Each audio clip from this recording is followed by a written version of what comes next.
Okay, so I've done some more layout to the handpiece. I'm going to drill and countersink screws to hold this together, also gluing it. Traced out my box, which is going to hold my handle. Put a mark roughly in the center of that, flip that over, and now I have an idea where that's going to be, so I can drill from the other side, countersink, and attach my handle. The guide rod will fit right on here. Drilled fully through this on a 3/8 bit so that the handle slides in there easily. And then here I've got on a 25/32 bit on this piece.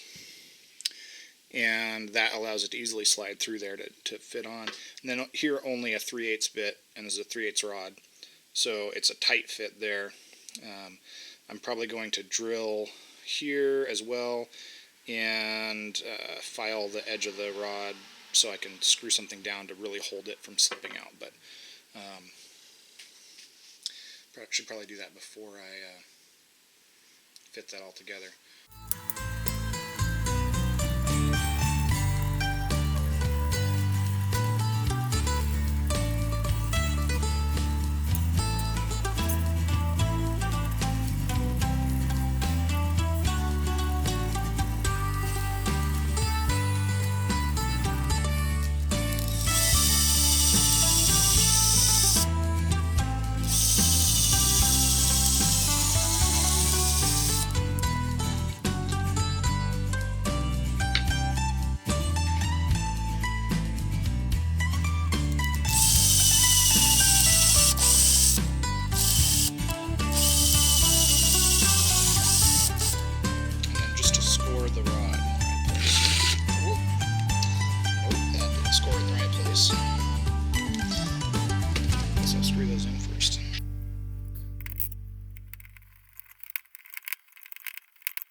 Okay, now to score the rod. Just walking it right out.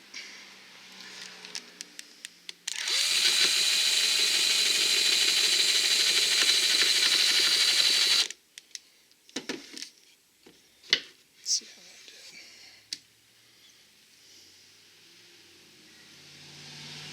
Yeah, now to take a file and cut it.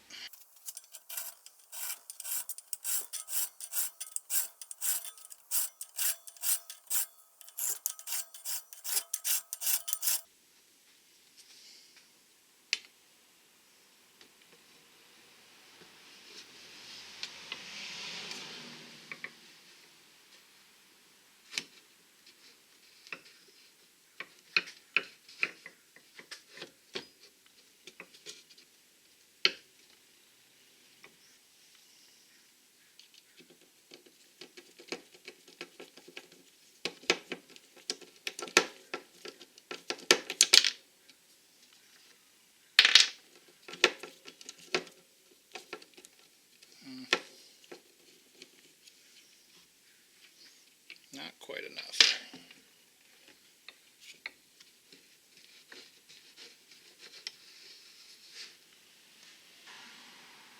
The teeth are still digging into it, but I'm really close.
Now, because of the order of assembly that I did on this, I do not have the ability to run this on the drill press, so I'm going to have to try and do as careful a job as I can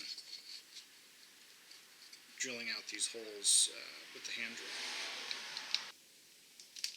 Again, slightly larger than the screw I'll be using. I've got smaller screws for these, so I've got a 17/64. That is not going to work.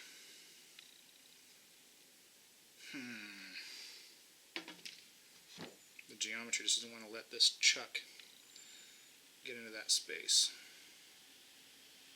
See what I got for longer bits. So I've got a 1/8 long bit. I don't have a 17/64 long bit. What I figured, I would drill through, and then it'll give me the pilot hole on the other side, and then I'll come back with the 17/64.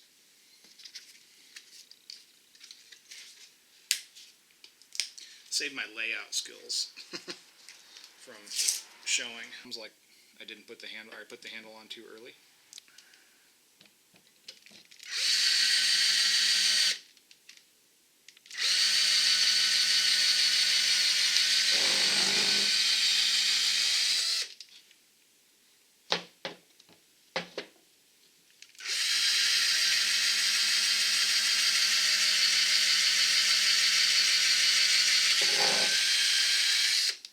See, it blew out the holes, but it blew it out on my backup board.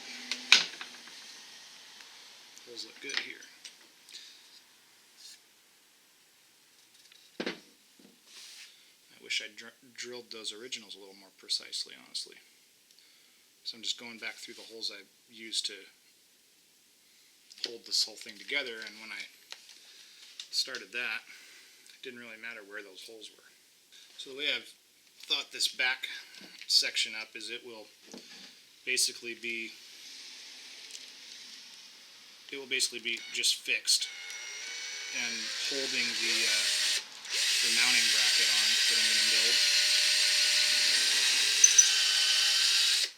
The front will be sort of a quick release with knobs, which I have here.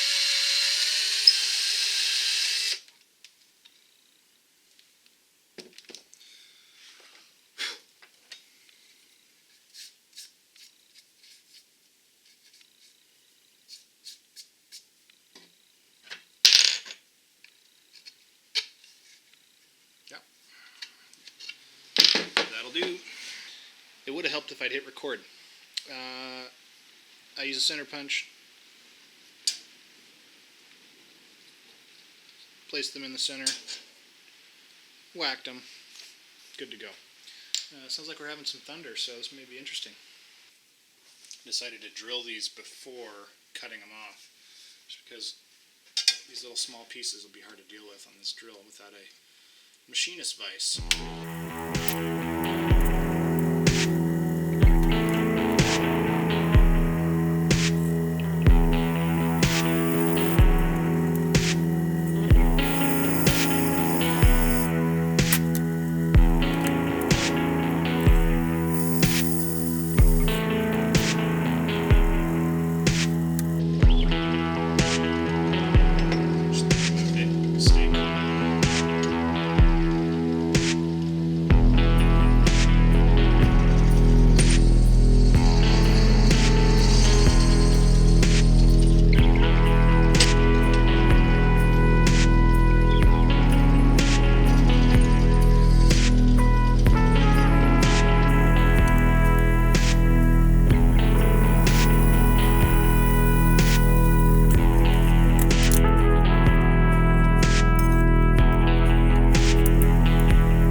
let's fit this up and see if we need to make any adjustments.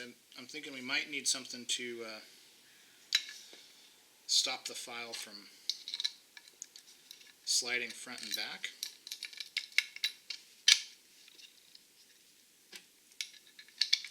I hope I'm on camera here.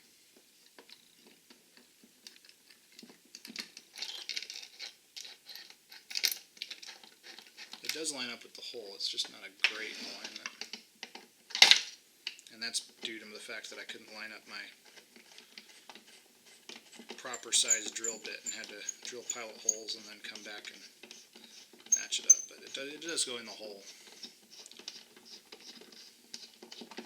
So there we have that.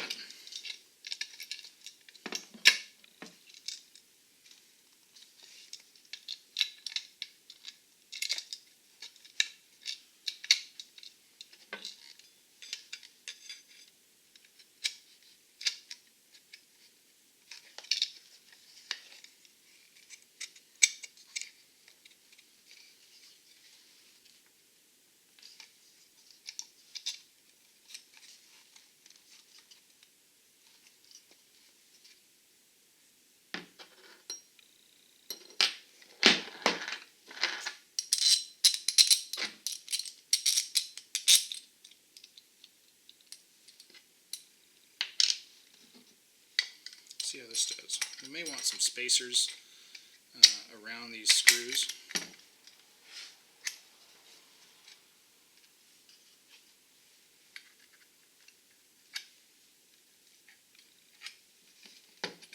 That's the basic idea. I think we're going to want something spacing the sides of this, maybe some kind of shim that will hold it centered.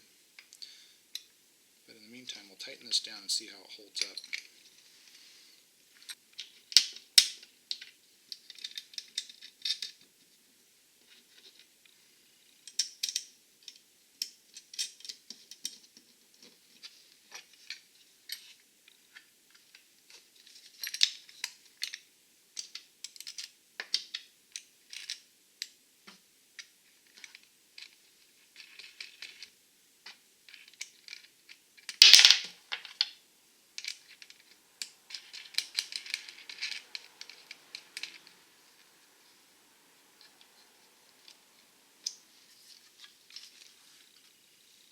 Okay, it's actually really snug in there.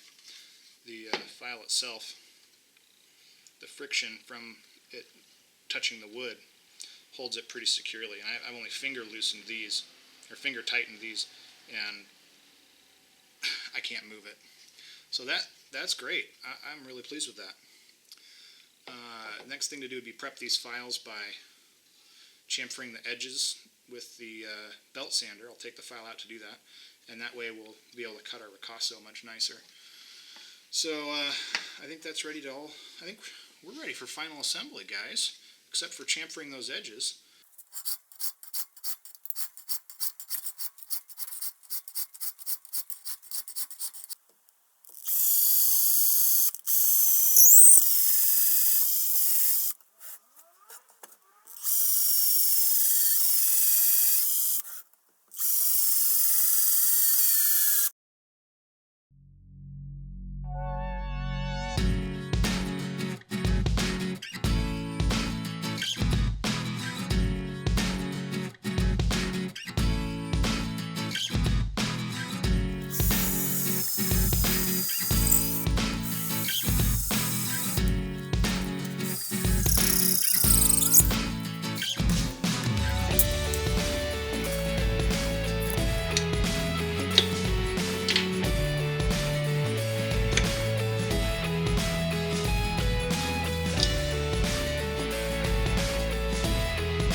made sure that my notch here in the rod is aligned with, our cutout here for our set screw.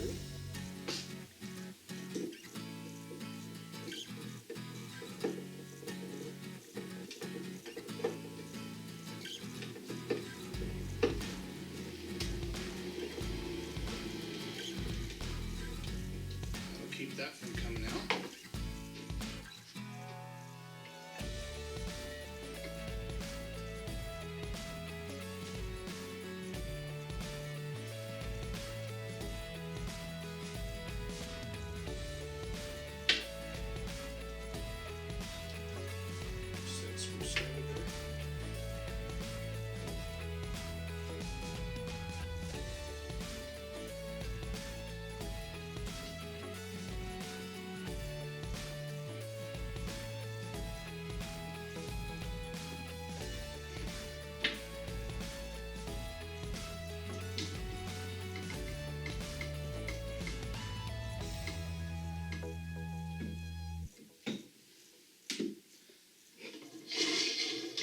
A stop so we don't drop this thing on the floor. So one thing left to do for final use here is to apply a couple of clamps to secure it to the bench top. And I've cut the base at just the length to accomplish that without any problem. So we don't have a real long throw with this because we're using 10-inch files, but we could easily have, and we could still do it, use a 14-inch file and simply remove the back set screws and the plate and move them to a further back set of holes, which already have holes drilled. They're holding the glue and clamp or glue and screw operation together. One more addition that I made is this peg here, which is actually, you can switch it from side to side, and I didn't film while I was making it, apologies, but it's really simple. It's just a 1/4 inch bolt, and there's lots of things you could use from the hardware store that would accomplish this same task that would require less machining, but all I did is I chucked the bolt into a hand drill and then rotated it against a file, not this one, but rotated it so that the direction was into the cutting teeth. And what that allowed me to do was round off the head, and then when I got it down close, I just used these little bearing or bushings on there so that as it rotated on the file, it couldn't get any closer than the bearing could, or bushing. And so then I've got one of these I cut off. It was the same size as this. That gives me about the right dimension there, and then that will run against the side of the handpiece to set my plunge line position. One thing I noticed is I really had to focus on smoothing these out, otherwise they would bump against the peg, and push it over. And so I spent some time with the little block plane, smooth those out, a four in hand, and smooth those out on both sides so that they are absolutely flush with the sides of the handpiece. Big thanks to Gough Customs and his inspiration for this assembly. He built a very similar arrangement, but on a smaller scale. This one, the reason that I did this as big as I did is I really wanted to be able to get to extreme angles for not just knife making, but axe resurfacing, refinishing, rebeveling, placing bevels on larger tools. I'm going to redo some hammers coming up, and being able to get some consistent bevel angles on hammerheads, things like that will be really handy with this. Now, one thing I thought of this morning is that this doesn't let me get quite flat, 90 degrees, because my platform is only slightly higher than the minimum of the adjustment here. what I thought of, if I need to get something truly flat, I will add some height on the platform, another piece of wood, just bolt it down through the same holes, and that'll allow me to get a truly flat grind.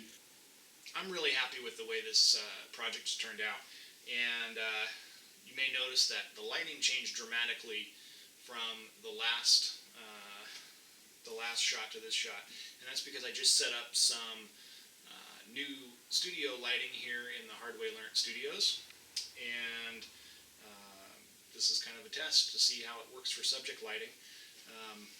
Not 100% satisfied with how bright it is on the subject, so we'll see how that comes out on camera. If we need to add some up-close lighting or move some stuff around, that'll be kind of yet to be seen here. But I'm really happy with how this project turned out. I am super stoked to start creating some more high-quality knives. I've used my second knife that I made a lot. Backcountry, car camping, lots of firecraft, all that sort of thing. And it's helped me to kind of refine my design philosophy, what sort of features in sort of bushcraft knives that I really will enjoy having, and some that I can do without, some that really just were not things I thought about in the designs of my first couple of knives. And I'm just excited to get to work, give a shot at making some knives with real known steel, do my best on the heat treat versus sort of the experimental heat treats that I used in the past with file steel. I've studied just an absolute ton about materials and design and all sorts of different things since I made my last knife, and I'm ready to start applying some of that knowledge. And I'm really excited. This is going to be super fun. I made this to enjoy using. Recently the question was put to me that, does something that I'm doing or does something I'm making or something that I own, does it bring me joy? And if the answer is no, then it's probably something that we should let go. And there are definitely things about making videos that definitely bring me joy. There are things about it that don't. And so I probably need to shift the way that I'm making videos and also what I'm making, and just put more of my creative effort into it rather than kind of just documenting my puttering around, which is what I've done up to this point. And while I don't really think there's anything wrong with that, it's not necessarily satisfying in the product I'm putting out in terms of the YouTube content. And so I am going to do my best to do a better job of that, and hopefully get a greater sense of satisfaction out of that product, not just the time that I spend kind of tinkering around. So this is going to be a part of that in sort of an artistic expression of knife making. Thanks for listening to me ramble on. This is Hardway from Hardway Learnt Channel, signing off.